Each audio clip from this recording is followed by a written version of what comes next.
Today we're taking a look at the Swiftcast rod holder. This is meant to be going on rafts. I've got a Water Master Bruin and it's a shorter raft. It's 11.5 feet. It's a little harder to find rod holders that fit it, let alone 2 rod holders. Water Master sent me a couple of these to take on a 5-day trip, which we installed them, put them through their paces, and so I'm going to talk to you about the pros and cons of them, how I rigged them on the frame. There's basically 4 pieces here that involve the rod holder. You have the back half where the reel goes into. It has this bungee cord here that will go over the reel, which I'll show you later. This is the front half of it. This is a connector piece. These go into here. And then the other piece here connects like so, and then they go together like that. These will tighten down. Then the rod holder, the rod tip, goes on here. This locks it in place, and now you have this flexible tube that can go different ways depending upon how it fits on your raft.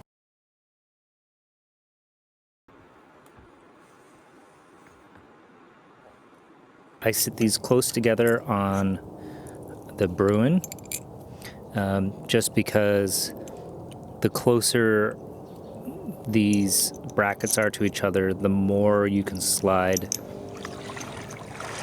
the rod holder back and forth.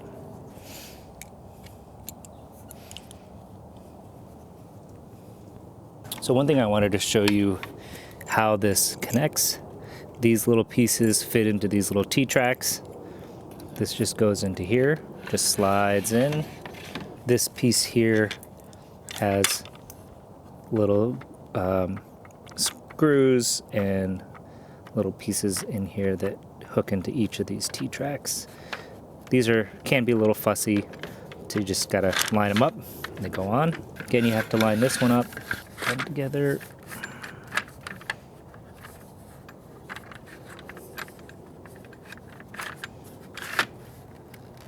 We'll just do one side each, but you just tighten these down.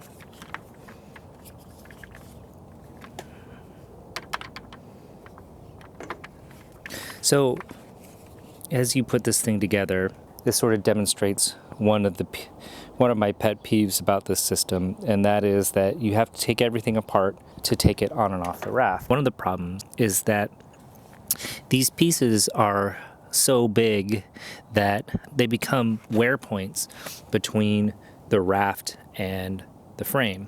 So especially if it's set this way, these corners are so sharp. I don't know why they don't grind these things down, but these will definitely wear a hole in your raft if you have these touching your raft. So I came up with another way of doing this. It also makes it so that you can leave the whole thing put together if you want. Basically what I've done is I've taken half of this and attached it sideways on here, and I'll show you how it works on the raft. This is how I ended up rigging the outside one. I didn't want these pieces to rub against the raft, so I ended up just using half of it. So with a belt buckle upside down like this, the strap goes underneath the frame,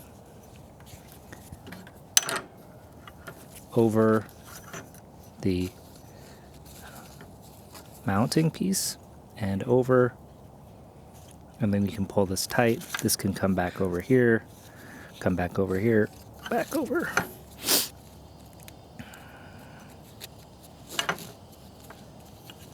And you just sort of have to tighten this down, but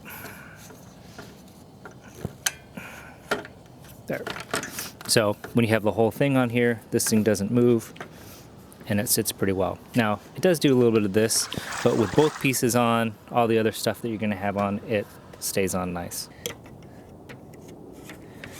On one hand, the fact that these things can twist is nice, but it's also can be annoying, especially on short boats. You end up having to strap these down against the boat, which is fine, I guess, but when they go back towards the anchor, there's not as much to strap them to.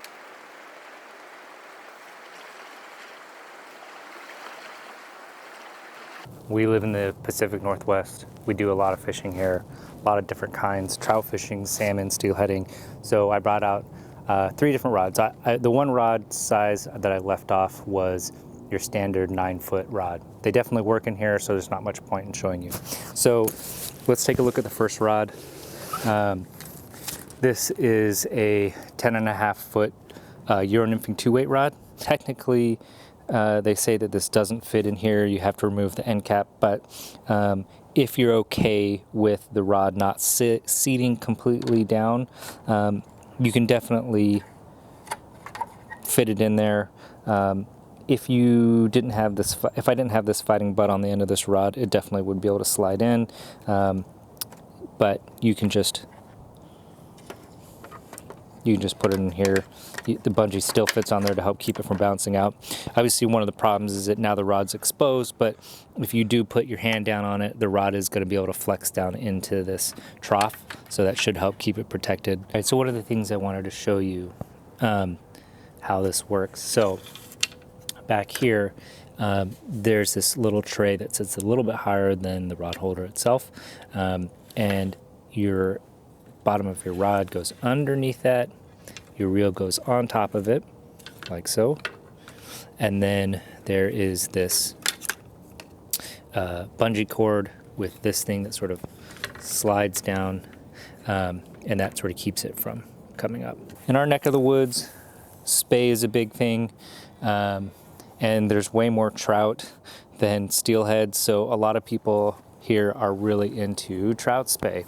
So I'm going to put together my 11-foot trout spey, and I'll show you how that works out. So we already know that the 10.6 fits in here just barely.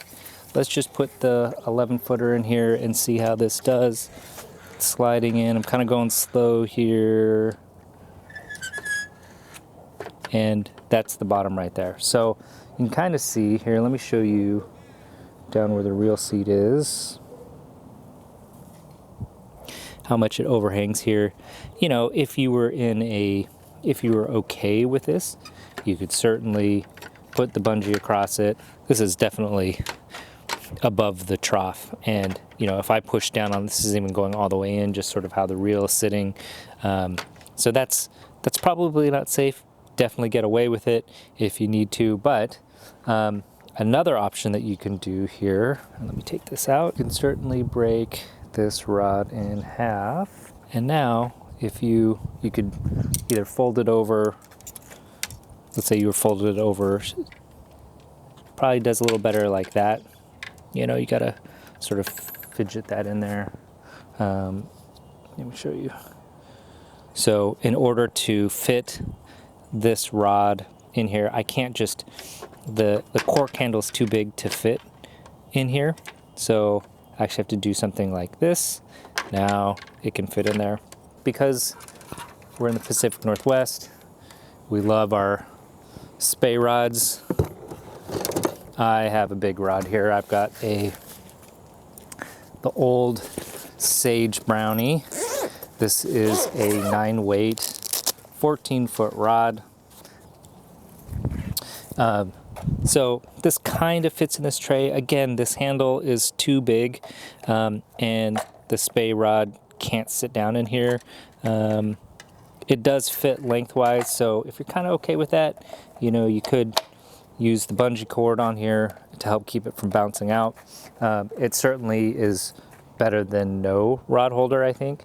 Again, these eyelets are going to stick up. I hit that, but my guess is that most spey rod handles are going to be too big to fit in here. So Riversmith, you know, those of us in the Northwest could use a little bit bigger trays for spey rods. You know, keep the same length, but just make them just a teeny bit wider so that these spey rods can fit in here. But one thing that I wanted to show you is that for the most part, with most rods, if the handle can slide into the reel locking position, the whole rod is down in this trough and it's protected. So this is the last guide on this rod, and you can see I can rub my hand over it and it's not going to get caught. This is great when you've got this is strung up and you've got flies on it, and maybe you're sliding over this to get out, your waders aren't going to catch on those flies. A lot of other rod holders that you see out there, they don't have all of this protection. And that's one of the reasons why this rod holder is more expensive than others. If you take a look at some of the rod holders like Stealthcraft or NRS, they have huge sections that are cut away and your whole rod is exposed. So if you were to accidentally step or fall and you put your hand down, you're going to break a rod. And these, you can put your hand down directly on top of it and your whole rod is safe and your flies are safe from catching on stuff. So that is one of the big reasons that I suggest this rod holder over other styles. One of the downsides of these is that they are very expensive. $350 for a single rod holder, it feels like a lot of money to just hold your rods. I think one of the things to think about is that it's also a bit of insurance for your equipment and your gear. They have so much more material, and the design, the trough for most rods, when they sit down in it, it's very safe. You can stand on these, you can sit on them, so they can take quite a beating, and they will protect your rod from getting broken, which, you can decide whether having that insurance is worth it to you. And I think too, like when you are floating, having multiple rods rigged up, it really saves you a lot of time. And it probably means that you're going to be willing to switch techniques or methods because you've got your nymphing rod set up already. You've got your dry fly rod already set up. You've got your bobber rod already set up. So it's definitely, when you're floating, worth it to have multiple rod holders on your boat. While I've talked a little bit about how I don't like all the mounting pieces, I think it's still pretty flexible. With a little bit of creativity, I was able to sit these both on the same side and not have to put any extra wear and tear on my raft.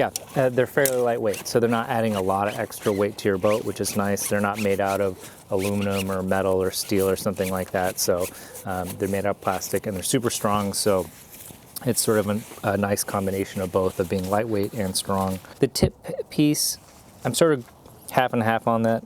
On one hand, I don't like that it twists around, but on the other hand, it's nice that it can conform to your raft shape. So if you have a kick in the front, basically if your raft comes up, it's got a bit of a rocker, then these can rotate up and follow that rocker. Or if you just got a straight flat raft, or you need it to rotate down to match up with the D-ring, they rotate around. So that's kind of nice, being able to swap your rods out, having rods rigged up, ready to go, streamer rod, dry fly rod, whatever. It really speeds up the amount of time. It really makes you an efficient angler on the water. You've got everything rigged up, you just see a spot that demands a certain technique and you just pull the rod out and put the other rod in, and away you go. I don't know if you're like me, but sometimes I won't rig up a rod, or I won't fish a particular way because I'm like, oh, I don't want to get the reel out, I don't want to take the rod apart. So it's definitely nice to be able to have that. I think another con that I don't like, if you're using the mounts that mount to the frame, I don't like that you have to take the whole rod holder apart to get it on and off. I think that's just prone to losing lots of little pieces, especially when you're on the river and you drop a little screw into the gravel. It's good luck finding that. Which leads into the next piece. I don't like how thick these mount points are. With smaller rafts, maybe the tubes don't flex as much. I looked at some of the videos that they had, and they definitely are just, mounting them to the outside of the raft, and they don't really care that. So maybe it doesn't bother it, but I think on the Water Master, like, it sits really high, and I don't like having 2 points as the whole rubbing point. I think the Water Master Bruin is a 11.5 foot raft, and it works just barely on there in both directions. If you start getting smaller, possibly it could work. I think one of the problems you're gonna have is that the tips are going to twist down into the water. So you gotta make sure that you strap those so that so that doesn't happen. It should fit on most frames. Maybe some of the custom frames might have smaller diameters, but if you're fishing a raft that has sort of the standard NRS size bars, this will fit really well and perfectly on that. So yeah, if you have any questions, don't hesitate to ask in the comments below. I always answer, and yeah, take care, stay fishy.